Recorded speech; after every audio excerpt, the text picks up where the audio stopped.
El Poder Judicial mexicano hará una reducción millonaria a su presupuesto en el año 2019, esto en concordancia con las políticas de austeridad del presidente electo. Aquí los detalles.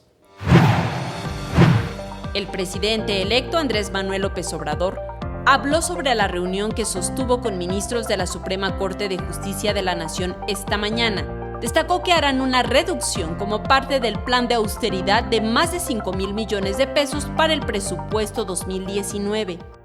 Ellos están conscientes, como estoy seguro que están conscientes los legisladores electos, de que no se pueden mantener los sueldos actuales y que tiene que haber una política de austeridad. Añadió que dentro de los temas que también se abordaron es buscar una profesionalización para los ministerios públicos.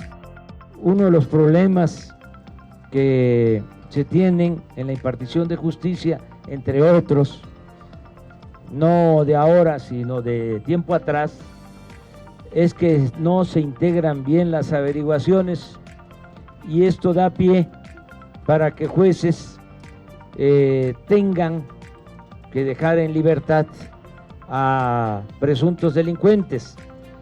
Entonces, este tema se habló y vamos a trabajar conjuntamente para que haya más profesionalismo en las investigaciones. Dijo que su gobierno respetará a la Suprema Corte de Justicia de la Nación como órgano autónomo. En las imágenes, Liber Rodríguez, Saray Mariscal, 21 Noticias.